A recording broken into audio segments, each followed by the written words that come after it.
After my mother passed, my father inherited our family home and $33 million. Then he threw me out, saying, "Go die somewhere else. Your mother isn't here to shield you anymore." Days later, the attorney laughed. "Did you even read the will?" He went pale because the will stated, "Can you imagine a father so consumed by greed, so utterly heartless, that he'd count down the days until his own wife's death just so he could throw his daughter out on the street?" He thought he'd won everything, sitting on $33 million in complete control, but what he didn't know was that my mother had been watching him too, meticulously crafting a trap that would absolutely shatter his world. Hello everyone, I'm Olivia Henderson, and today I'm going to tell you how 8 years of quiet humiliation ended with my father losing his entire empire in front of 300 witnesses. All because he couldn't hide his true nature for just 30 more days. For what felt like an eternity, 8 long years, I was the ghost architect of Henderson Development Corporation. My father, Richard, was the face on magazine covers, the CEO, the man who accepted awards for innovative design vision. I was the permanent intern with an MIT degree, drawing blueprints at 3 a.m. while he took the credit at 9 a.m. board meetings. My mother, Eleanor, she was different. She'd gently interject. Richard, she designed the entire Metro Plaza complex. Perhaps some recognition. But he just cut her off. Recognition is earned, Eleanor, not handed out like participation trophies. Metro Plaza won 3 architectural awards, by the way. My name wasn't on any of them. The email he sent me that week still burns in my memory. "Don't sign the drawings. You're not at that level yet. This is for your own professional development." My salary? A measly $45,000 a year, when industry average for my experience was well over $100,000. But I stayed. For my mother. For the fragile family peace she desperately tried to maintain. Then came March 2024. The oncologist's words were clinical, precise. Stage 4 pancreatic cancer. 3 to 6 months. My mother, God bless her, started meeting with someone named Michael Torres every Tuesday. "Estate planning," she'd say with a strange, knowing smile, making sure everything's in order. Meanwhile, my father grew bolder with each week of her decline. By September, he wasn't even pretending to review my work before stamping his name on it. The Century Tower project exposed the true depth of his exploitation. $500 million, 47 floors, revolutionary sustainable design. I'd spent 14 months perfecting every detail, creating something that would redefine Boston's skyline. "This needs to be flawless," he'd said, dumping the initial brief on my desk. "The investors expect Henderson excellence." I delivered beyond excellence. The environmental systems alone would save 30% on energy. The public spaces would create community connections urban planners would study for decades. Every floor plan maximized efficiency and human comfort. Yet, when the preliminary designs went to the investors, the cover letter read, "I'm pleased to present my vision for Century Tower. Richard Henderson." "It's just business protocol," my mother would say weekly from her bed when I showed her. She'd lost 40 pounds by then. "Your time will come, sweetheart." But I discovered something else that September. While organizing Mom's papers during one of her chemo sessions, I found property transfer documents dated 2 years earlier. My father had systematically moved all joint assets into his name alone.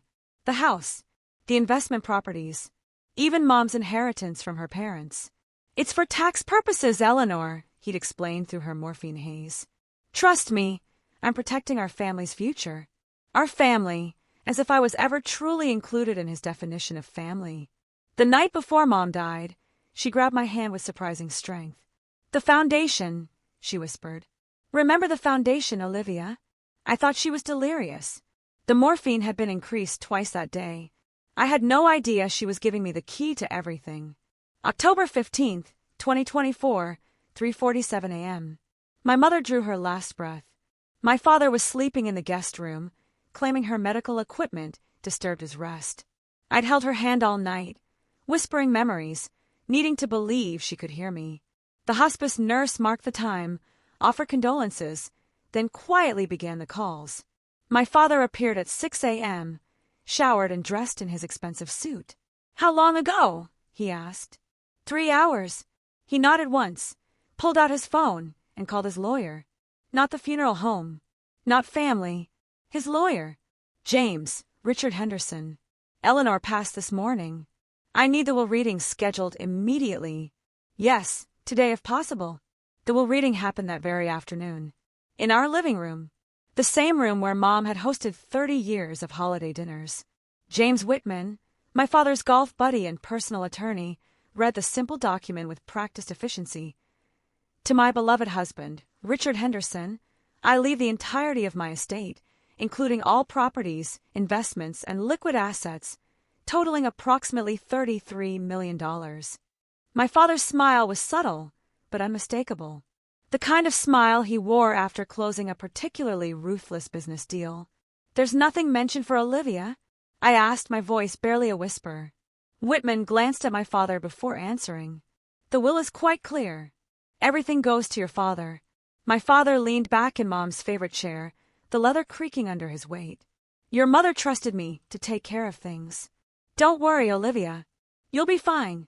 The way he said fine made my skin crawl. Without my mother's protection, my position at Henderson Development immediately became precarious. I had no employment contract. Family doesn't need paperwork. My father had always insisted. My entire professional identity existed only within his company. 8 years of work, but my resume would show nothing but intern at a family business. I lived in the family home, the same room I'd had since childhood. My father owned it now. Completely. Every piece of furniture, every photo, even the desk where I designed Century Tower. All his. The morning after the will reading, I found my office key card deactivated. Security called my father for approval before letting me in. Just a system glitch, he said loudly enough for the entire floor to hear. You know how technology is. Olivia is still learning our protocols. Still learning. 8 years and $40 million worth of successful projects later. But Century Tower was my leverage. The project was set to break ground in 3 months. The investors had approved the designs. My designs. Any major changes would trigger contract penalties of $50 million. The presentation to secure final funding was scheduled for October 25th at the Ritz-Carlton. 300 attendees, investors, city officials, international partners. If I walked away now, if I let him present my work as his own to that audience, I'd never recover professionally. He'd destroy my reputation with a few well-placed words about the intern who couldn't handle the pressure. That evening, an email arrived from Torres and Associates. Urgent matter regarding your mother's estate. Please contact immediately. I almost deleted it. What could be urgent about an estate that had already been distributed? My father was in his study on a conference call about Century Tower. My vision, I heard him say, my masterpiece. October 18th. My mother had been beloved in Boston's charity circles. Her kindness touched countless lives. The flowers alone filled 3 rooms, roses, lilies, and her favorite purple orchids. My father delivered the eulogy with practiced perfection. Eleanor was the ideal partner, he said, his voice carrying just the right amount of grief. She understood that a successful man needs a supportive wife. She never complained, never demanded, always trusted my judgment in all things. He was rewriting history in real time. Mom had been a force, quiet but powerful, the one who'd actually built the company's reputation through her connections and grace. After the service, as guests gathered in the reception hall, my father clinked his glass for attention. I want to thank you all for coming, he began. Eleanor's passing leaves a void, but I want to assure our friends and partners that Henderson Development will continue strong. In fact, I'll be making some necessary changes to ensure our continued excellence. He looked directly at me. Olivia will be transitioning out of the company within 72 hours. It's time she found her own path, away from her father's shadow. Eleanor always protected her, perhaps too much. But now, he paused, letting the weight of his words settle. She needs to learn to stand on her own feet. The house, of course, will be transitioned as well. A fresh start is best for everyone. Gasps rippled through the crowd. Mrs. Blackwood, Mom's best friend, grabbed my arm. Even the mayor looked uncomfortable.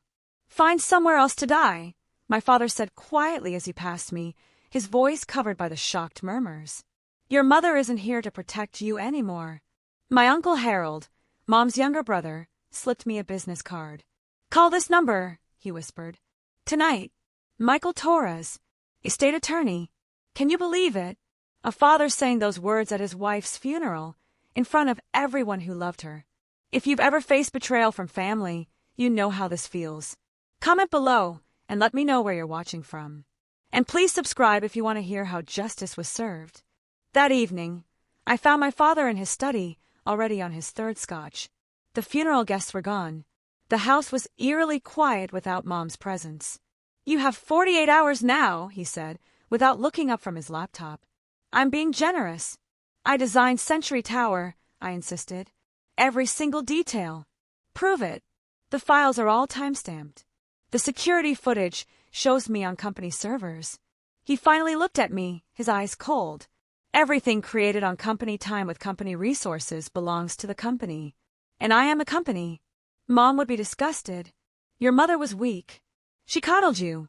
Made you believe you were something special. You're not. You're a mediocre architect who got lucky being born into the right family. Lucky? I've worked 14-hour days for 8 years. $45,000 a year while you bill clients, $200 an hour for my work. Then you should thank me for the education. The Century Tower presentation is next week. You need me. He laughed. Actually laughed. I've already hired Brennan Associates to review the plans. They'll make any necessary adjustments. Your amateur work needs professional polish anyway. Amateur. The Metro Plaza won 3 awards. My awards. My designs.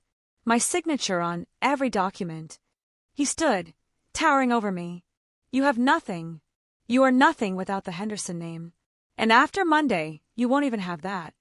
I'll go to the investors myself. With what credentials? What proof?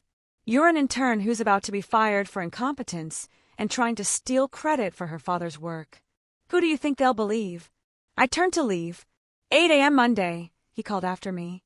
Be gone, or I'll have security escort you out. October 19th, 7 a.m. Torres and Associates occupied the entire 25th floor of the Credential Tower. Michael Torres himself met me in the marble lobby, his expression grave but kind. Your mother was a remarkable woman, he said, leading me to a conference room overlooking the city, and far more strategic than anyone realized. He placed a folder on the table. The will read at your house was real, but incomplete.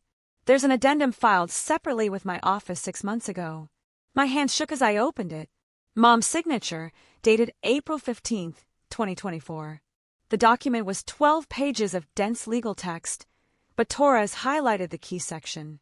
If Richard Henderson commits any act of cruelty, abandonment, or denial of inheritance rights toward Olivia Henderson within 30 days of Eleanor Henderson's passing, all assets shall immediately transfer to the Eleanor Henderson Foundation, with Olivia Henderson as permanent chairwoman. Mom knew. She knew everything. The stolen credit, the financial exploitation, your father's affairs. Yes, plural. She documented it all. Torres pulled out a tablet. She also recorded this. Mom's face appeared on screen. Thin but determined. Dated June 2024. If you're watching this, Olivia, it means your father has shown his true nature. The foundation has existed since 2022. I've been transferring assets to it slowly, legally. Your father's signature is on every document. He never reads what I give him. The foundation controlled 45% of Henderson Development through various holdings. With the inheritance assets, I'd have majority control. But the will reading. Your father triggered the clause at the funeral. I have 12 sworn affidavits from witnesses who heard him evict you. Plus this. He played an audio recording. My father's voice crystal clear. Find somewhere else to die. Your mother isn't here to protect you anymore. When do we act? I asked. The Century Tower presentation. Maximum impact. Maximum witnesses. Torres laid out the complete picture, and it was breathtaking in its scope. My mother had been playing a long game I never imagined. The Eleanor Henderson Foundation was established as a charitable trust with a twist, he explained. It can own for-profit ventures, as long as 60% of profits go to designated charities. Your mother chose education initiatives for women in architecture and engineering. And you're the chairwoman. Irrevocably. Your mother made sure your father could never challenge it. She had 3 psychiatrists evaluate her mental capacity monthly during the entire planning period. Every document is bulletproof. The foundation already controlled pieces of Henderson Development through shell companies, 45% of shares, acquired slowly over 2 years. My father had been signing papers Mom put in front of him, never realizing he was signing away his empire. With the $33 million in assets transferring to the foundation, you'll have enough to buy another 6% on the open market. 51% total control. But the will only transfers if he doesn't violate the clause. He violated it spectacularly, publicly, with hundreds of witnesses. Torres smiled. Your mother even predicted he'd do it at the funeral. She knew his need for control would override his caution when he thought he'd won. The October 25th presentation. Perfect timing. He'll be at his most vulnerable. His ego fully inflated. The entire Boston business community will be watching. When we reveal the truth, he won't be able to spin it or cover it up. An email popped up on my phone from my father. Your office has been cleaned out.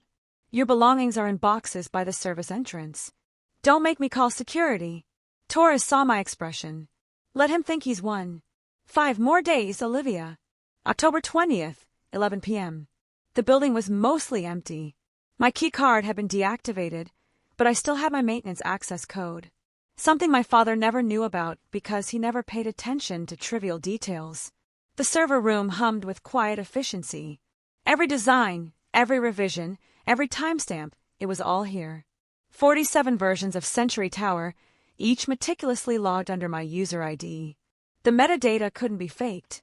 Creation times at 2 a.m., 3 a.m., 4 a.m., hundreds of hours when my father was home sleeping or at his country club. I plugged in my drive, downloading everything. Not just Century Tower. 8 years of projects, all showing the same pattern. My late-night work, his morning presentations. Miss Henderson? I spun around. Derek. The night security guard who'd watched me enter this building at ungodly hours for years. Hi, Derek. Just getting some personal files. He looked at the server, then at me. I heard what happened at the funeral. Your mom was a good woman. He paused. You know, there's security footage of all your late nights. Every entry, every exit. It's backed up off-site for insurance purposes. Really? 7 years' worth. Shows you working here until dawn. Shows your father arriving at 9 a.m. sharp. He handed me a business card. My cousin works at the backup facility. Tell him I sent you. He can get you copies. Legal copies with authentication certificates. Derek, Your mom brought my daughter soup when she was sick. Visited my wife during her chemo. Your father. He shrugged. Doesn't even know my name after 15 years. The files finished downloading. 2 terabytes of proof.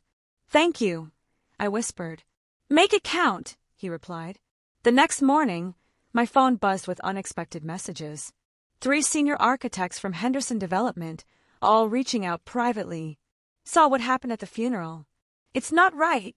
We all know who really designed Century Tower. Your mother would be proud of you standing up to him. But the most surprising call came from James Mitchell, chairman of Henderson Development's board of directors. Olivia, we need to talk privately. We met at a small cafe in Cambridge, away from Boston's business district. Mitchell looked tired, older than his 52 years. I've been on the board for 15 years, he began. I've watched your father take credit for your work since you started. The board noticed. We all knew who really designed Metro Plaza. Then why didn't anyone? Your mother asked us not to. She said she had a plan. That we needed to wait. Eleanor was persuasive, and she was the one who brought most of us onto the board in the first place. He slid a folder across the table. 5 other board members are ready to support a no-confidence vote if given proper cause. Your father's been getting sloppy arrogant. The funeral stunt disgusted everyone. October 22nd arrived with a formal letter via courier. Your employment with Henderson Development Corporation is terminated. Effective immediately for failure to meet performance standards. My father had CC'd the entire industry contact list.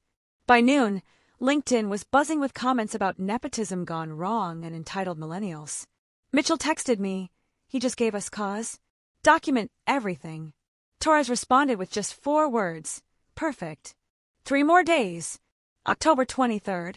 My father couldn't resist twisting the knife deeper.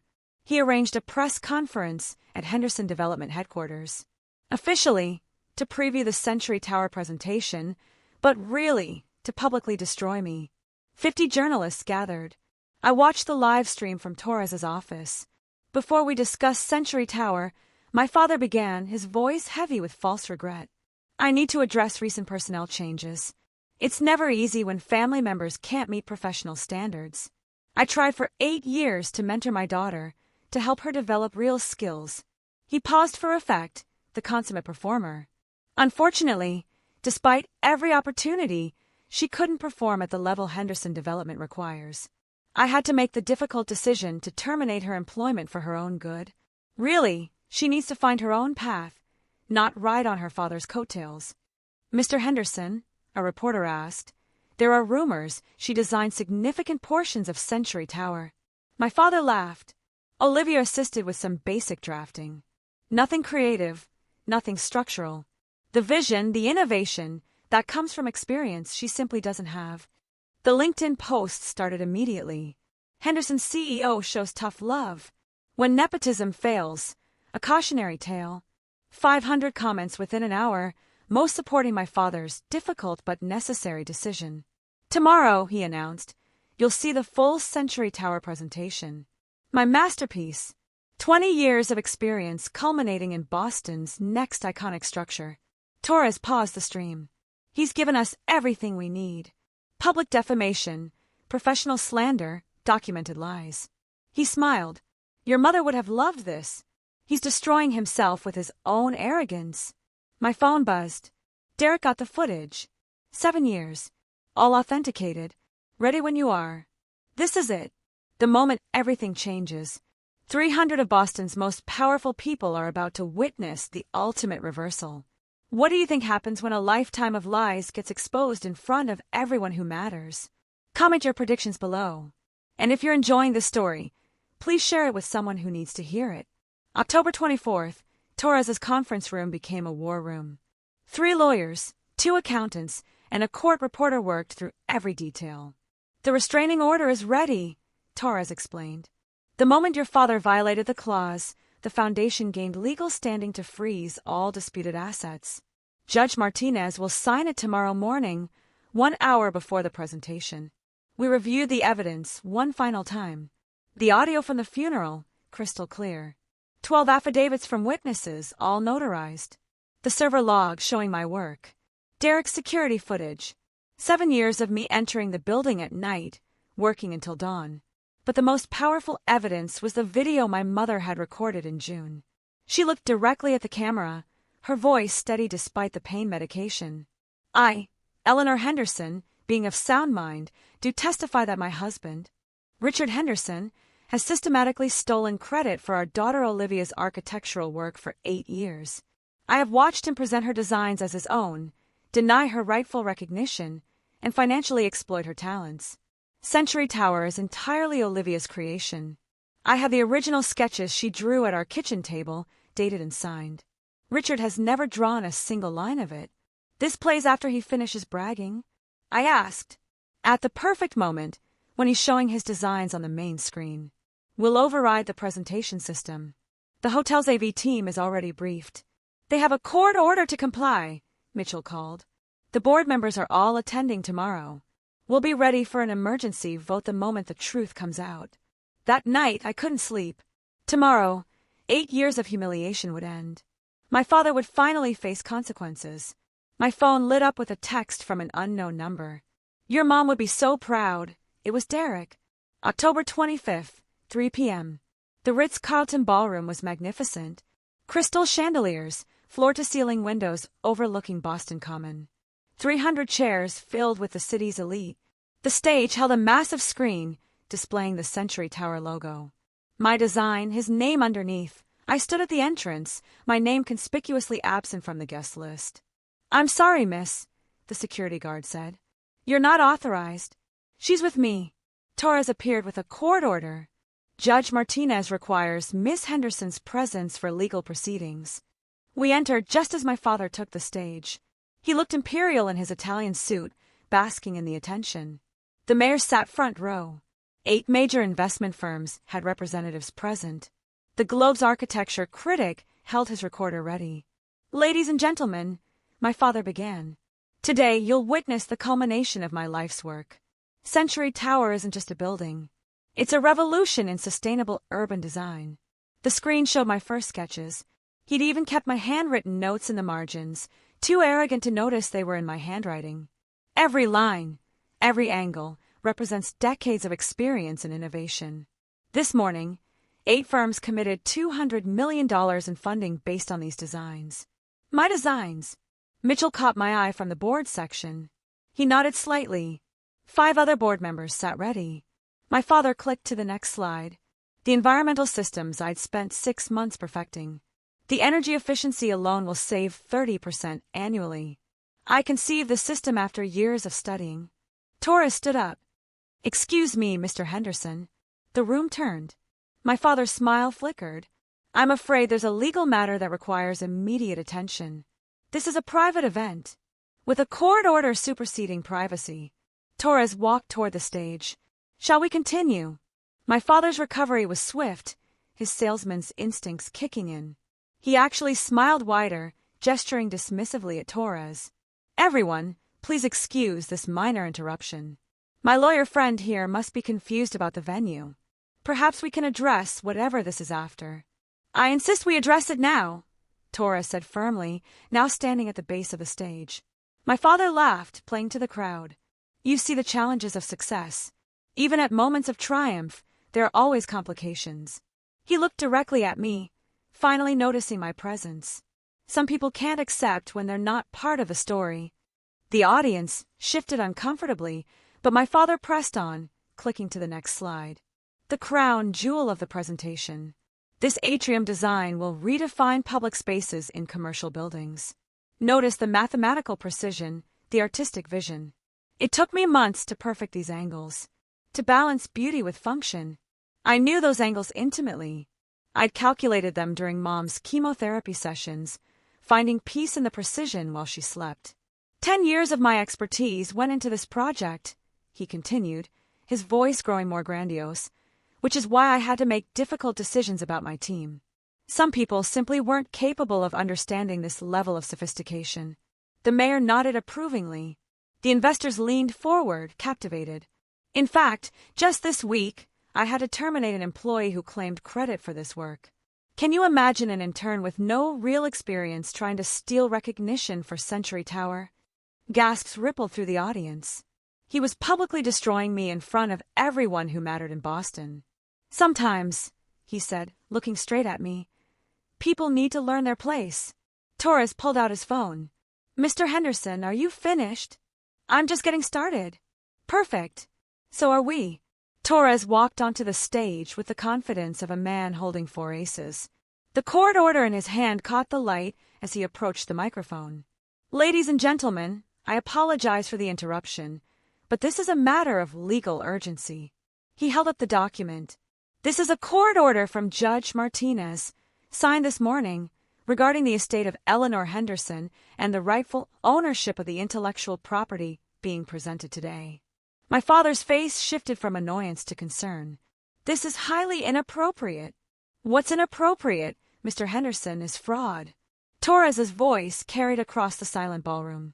"On October 18th, at Eleanor Henderson's funeral, you violated a binding legal clause in her estate documents."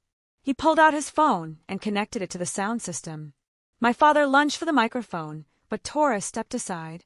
200 witnesses heard you say this to your daughter. The recording played crystal clear through the ballroom speakers. Find somewhere else to die. Your mother isn't here to protect you anymore." Gasps echoed through the room. The mayor's mouth fell open. Several people pulled out their phones, recording. "This triggered an addendum to Eleanor Henderson's will," Torres continued. "All assets, including the $33 million you thought you inherited, immediately transferred to the Eleanor Henderson Foundation. Olivia Henderson is the permanent chairwoman of that foundation. This is ridiculous. Furthermore," Torres raised his voice over my father's protests, "the foundation already owns 45% of Henderson Development Corporation through holdings Eleanor established over the past 2 years.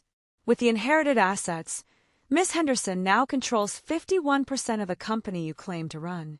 The board members stood up. Mitchell spoke clearly. We need an emergency board meeting now.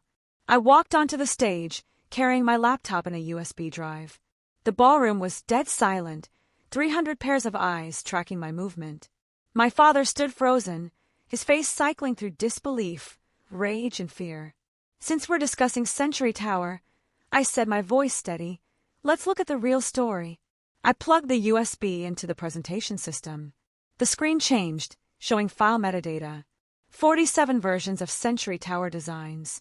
Every single one created under my user ID. Look at the timestamps. 2:47 a.m., 3:01 a.m., 5 a.m., 4:32 a.m. While Mr. Henderson was sleeping, I was creating his masterpiece. The screen shifted to security footage. 7 years of surveillance video, authenticated by building systems. Here I am, January 15th, working until dawn on Metro Plaza. February 9th, all night on Harbor Square. March through September this year. 212 hours logged after midnight.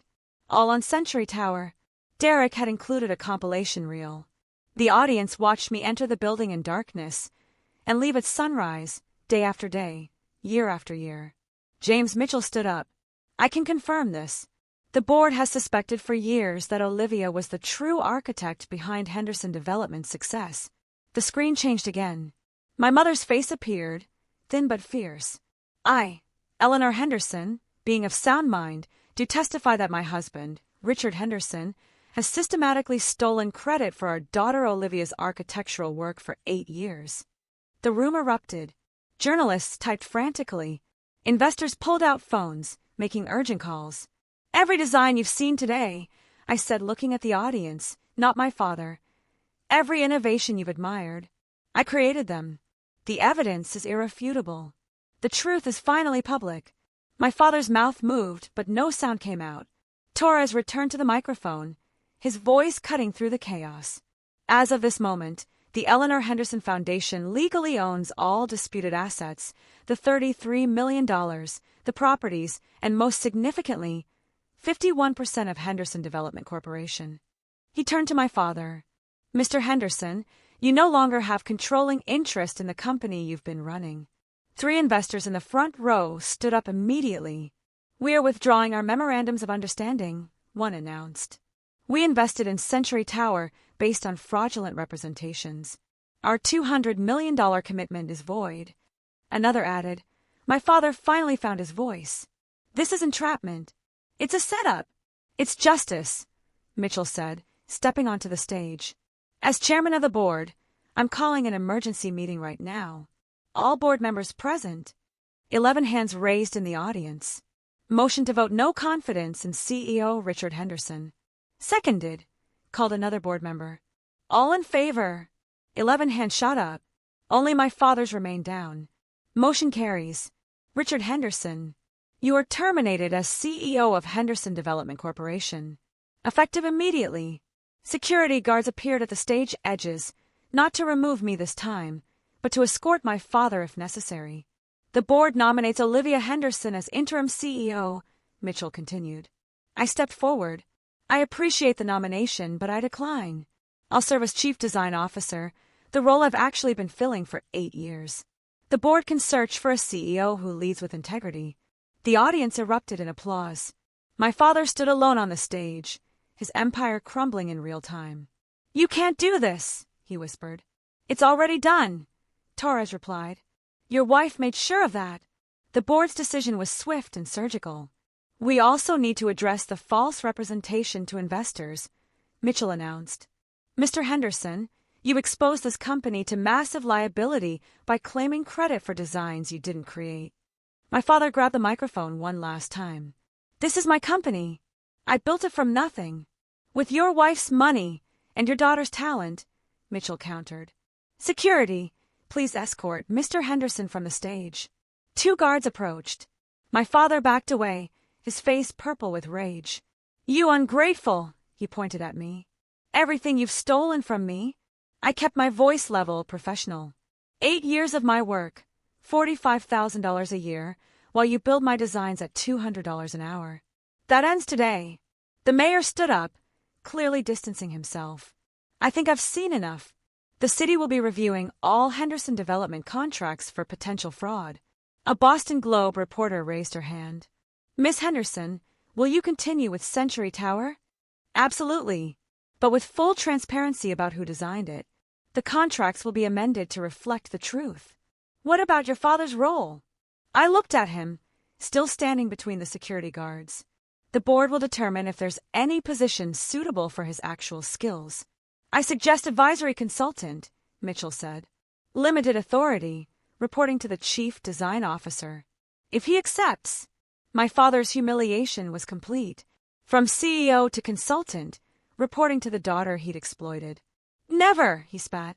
Then you have no role at all, Mitchell replied simply. Your choice. The guards escorted him toward the exit, past 300 witnesses to his downfall.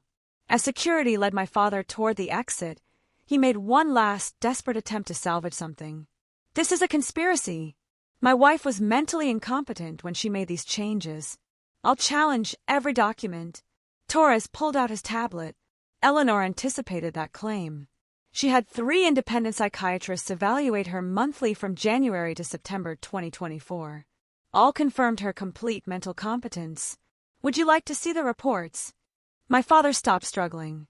The fight drained from his face as the full scope of Mom's planning became clear. His phone rang. He answered on speaker, probably from habit. Richard, this is Charles from the country club. The board held an emergency vote. Your membership has been revoked. Effective immediately. Another call came through immediately. Mr. Henderson, Boston Business Alliance. Your keynote at next month's summit has been canceled. The Globe photographer captured it perfectly. My father, phone in hand, watching his entire social structure collapse. The photo would run on tomorrow's front page under the headline, Henderson's House of Cards. Dad, I said quietly. Everyone turned to listen. Mom left you a letter. It's in the foundation documents. Torres handed him an envelope. My father's hands shook as he opened it. I knew what it said. Mom had shown me her draft. Asterisk Richard, I gave you 30 years to be the man I thought you were. You chose differently. I'm protecting Olivia not from spite, but from love. The foundation will support you with a reasonable salary if you work honestly. Your choice, as always. Asterisk, he crumpled the letter. I don't need charity for my dead wife or ungrateful daughter. Then you need to leave, Mitchell said firmly. Now. Security escorted him out. 300 people watched in silence as Richard Henderson left his own event in disgrace. Within an hour, the story exploded across every platform. The Globe's website crashed from traffic. Breaking. Henderson CEO exposed an elaborate fraud. Daughter reveals 8 years of stolen designs. By October 26th, it was trending #1 in Boston. Hashtag Century Tower Truth had 2.3 million views. The security footage compilation Derek had provided went viral, a time-lapse of me working through thousands of nights while my father took credit for every sunrise. CNN Business picked it up by noon. The Architecture of Deception, how one woman exposed corporate fraud from within. Forbes ran a profile. Olivia Henderson, the real genius behind Boston's Skyline. My phone exploded with messages. 15 architecture firms offered me partnerships. MIT called wanting me to speak at their Women in Architecture Symposium. The American Institute of Architects fast-tracked my fellowship application. But the most meaningful responses came from other women in the industry. Thank you for being brave enough to speak up. Your story gave me courage to document my own situation. My boss has been stealing my designs for 3 years. I'm meeting with a lawyer tomorrow. The Wall Street Journal's analysis was particularly damaging to my father. Henderson Development stock rose 12% following leadership change, suggesting investors have more confidence in transparent management. Torres forwarded me a compilation of metrics. 450,000 shares of a story in 48 hours. International coverage in 12 countries. 3 documentary producers requesting interviews. Your mother would be amazed, he said. She hoped for justice. This is a revolution. The Century Tower investors reconvened that afternoon. All 8 major firms reinstated their commitments, but with one condition: I had to be the lead architect on record. Finally, one said, "We know we're investing in the real talent." They increased their commitment to $500 million, with additional funding for a mentorship program I proposed, bringing young female architects into major projects. Henderson Development's stock price climbed another 8%. The transformation at Henderson Development was immediate and thorough. Mitchell led the board through a complete restructuring over the next week. First order of business, a forensic audit of all projects. Every design, every credit, every signature. 5 senior architects who'd been complicit in my father's deception were terminated with cause. They'd signed their names to my work, knowing the truth. Clean house, clean slate, Mitchell announced at the all-hands meeting. We implemented the Attribution Transparency Protocol. Every design contribution tracked, credited, and compensated fairly. Junior architects would never again see their work stolen. Sarah Smith, who'd supported me privately, became the new head of design implementation. Marcus Williams took over project management. Jennifer Park was promoted to senior partner. The talent was always here, I told the board. It was just being suppressed by one man's ego. By November 1st, Henderson Development had become a case study in successful crisis management through radical transparency. Harvard Business School requested permission to teach our story. The family aftermath was predictably complex. Relatives who'd been silent for years suddenly remembered I existed. Aunt Linda, my father's sister, called within days. "Olivia, darling, I always knew you were the talented one. Your father could never have designed something so brilliant. You were at the funeral, Linda. You heard what he said. You said nothing. Well, family dynamics are complicated. They're not. You chose his money over my dignity. That's simple." She hung up. 3 other relatives tried similar approaches, all wanting to reconnect now that I controlled the fortune. I established a simple policy. Anyone who stood by silently didn't get to celebrate loudly. Uncle Harold was different. Mom's brother had slipped me Torres's card, the first breadcrumb on the trail to justice. "Your mother planned this for 2 years," he told me over coffee. "She made me promise to act only if your father crossed the line at the funeral. She knew he would. His cruelty is strongest when he thinks he's won," she said. Why didn't she act sooner? She wanted to give him chances to change. Even dying, she hoped he'd show some humanity. The will's clause was her final test. He paused. "She also wanted to make sure you were strong enough to handle what came after." My father maintained complete silence for 3 months. No calls, no texts, no contact through lawyers. He'd moved from the family home to a downtown apartment. His penthouse sold to cover legal fees and debts. Then I found something that changed everything. In Mom's safe, beneath legal documents, were 53 letters she'd written to me over 2 years. One for each week of her planning, explaining every decision, every protection she'd put in place. "My darling girl, if you're reading this, you've already won." By January 2025, my father's complete fall from grace was thoroughly documented. The country club revocation stood. His name was quietly removed from charity boards, professional associations, and social registers. The financial consequences were severe but not cruel. The foundation provided him a living allowance, comfortable but not luxurious. He'd never starve, but he'd never again live in penthouses or drive Italian sports cars. The social consequences cut deeper. Boston's elite operated on reputation and relationships. Both were irreparably damaged. Former friends crossed streets to avoid him. Business partners refused his calls. The mayor's office removed him from all city advisory positions. Then, 3 months after the revelation, a formal letter arrived at the foundation. Handwritten, not typed. My father's distinctive script, but somehow different. Smaller, more careful. Asterisk Olivia, I've spent 3 months in therapy mandated by the board if I want any role at the company. Dr. Brennan has forced me to confront truths I've avoided for 60 years. I see now what I refused to see for 32 years. You were the talent, the vision, the future.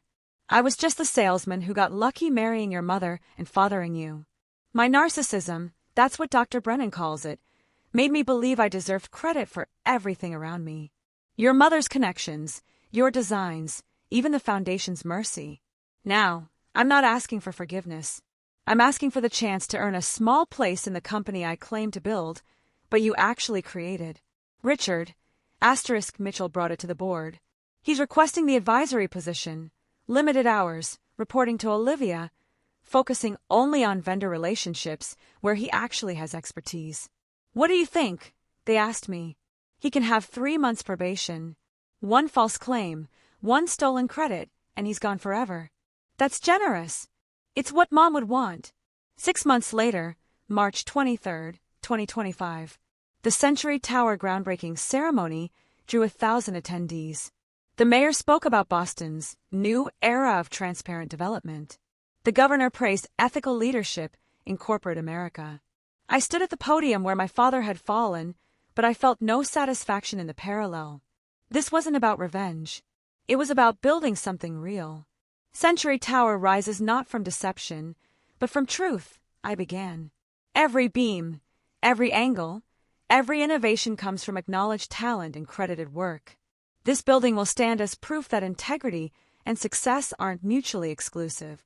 My father sat in row 10. Not on the stage, not in VIP seating. He wore a simple suit, not Italian. He took notes during my speech, actually listening for perhaps the first time. Henderson Development's transformation was complete. Revenue up 30% under transparent leadership. Employee satisfaction scores at an all-time high. The attribution system had become an industry model, adopted by firms nationwide. The Eleanor Henderson Foundation had distributed $5 million to MIT, funding scholarships for women in architecture. 23 young women were already enrolled, their tuition covered, their talents nurtured. Success built on lies will always crumble, I told the crowd. But success built on truth? That creates legacy. After the ceremony, my father approached. We'd had 6 months of limited interaction, professional only. The speech was excellent, he said quietly. Your mother would be proud. She knew this day would come. She knew everything, didn't she? She knew enough. He nodded, started to leave, then turned back. I'm proud, too, for what that's worth now. It's worth something, I said. Not everything, not yet, but something. The new boundaries with my father were clear, professional, and non-negotiable. Monthly dinners, last Thursday of each month, 7 to 9 p.m. exactly. Not at the family home that had been sold, proceeds to the foundation.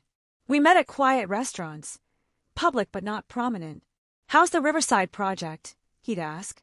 On schedule. The client appreciates the transparent billing. I remember when I pitched them initially. When you pitched them my preliminary designs. Yes, he'd wince but no longer argue. Dr. Brennan had apparently made progress. At the office, interaction was strictly professional. He attended vendor meetings where his relationship still had value, but every email went through Jennifer Park first. Every suggestion was documented. Trust, once shattered, couldn't be rebuilt with apologies alone. I've been thinking about the Morrison account, he said during one dinner. Submit it through proper channels. Even for casual observations, especially for those, we document everything. Now, the hardest conversation came in April. I want to apologize publicly, he said. Dr. Brennan thinks it would help. Help who? Me, obviously. But maybe others, too. Men like me, who've stolen credit, who've suppressed talent. A public apology would seem performative now. Then what would be enough? Time. Consistency. Years of respecting boundaries without pushing them. You stole 8 years from me. You don't get to rush redemption. He accepted it. What choice did he have? We're colleagues, I told him firmly. Not the family we were before. Not enemies. But professional associates with a complicated history. That's all we may ever be. Your mother hoped for more. Mom hoped for a lot of things. She settled for protecting me instead. That's her real legacy, knowing when hope isn't enough. In the end, my mother's greatest gift wasn't the money or even the company control. It was the permission to choose myself. Her final letter, dated 1 week before she died, laid it all out. * My dearest Olivia, if you're reading this, your father has shown you who he really is, and you've shown the world who you really are. I didn't give you wealth. That was always yours, earned through your brilliant mind and dedicated hands. I simply created a mechanism for truth to surface. Power isn't about controlling others. It's about creating something meaningful, something that outlasts our individual egos. Your designs will stand for generations. Your father's lies have already crumbled. I stayed longer than I should have, hoping he would change, hoping you'd never need these protections. But hope without action is just illusion. So, I acted quietly, carefully, building a fortress of legal documents and financial structures that would activate only if needed. You may wonder why I didn't do this sooner. The truth is, I needed to know you were ready. Not just for the confrontation, but for what comes after. Power requires wisdom. Success demands grace. You have both now. Don't seek revenge. Seek restoration of your name, your work, your worth. Set boundaries not as walls, but as bridges with toll gates. Some people earn free passage through consistent respect. Others pay the price of limited access. And some find the bridge permanently closed. All three are valid choices. Your father is who he is. That's his burden to carry. Your burden is choosing how much of his weight you'll help bear. Choose wisely. Choose based on your healing, not his comfort. Build beautiful things, my darling. Build them with truth. All my love, Mom. Asterisk, I folded the letter, returning it to the safe. Tomorrow, Century Tower's first beam would be placed. My name would be on the cornerstone. Finally, rightfully, the foundation had grown to $100 million in assets. The mentorship program had expanded nationwide. My story had inspired legislative proposals for attribution rights in creative industries. But tonight, I stood in my own apartment, bought with my own money, looking at my own designs on my own drafting table. No one else's name would ever overshadow mine again. That's the real inheritance my mother left me, the unshakable knowledge that I deserve to be seen, credited, and valued for exactly who I am. Boundaries aren't cruel, they're necessary. Self-respect isn't selfish, it's survival. And sometimes, the greatest love a parent can show is teaching their child when to stop hoping and start protecting themselves. That's where my story ends, but hopefully where yours begins. If you're dealing with family members who diminish your worth or steal your light, remember, you deserve recognition for your contributions. You deserve respect for your boundaries. And you deserve relationships that honor who you really are. Tell me, what would you have done in my place? Have you ever faced something like this? I really want to know.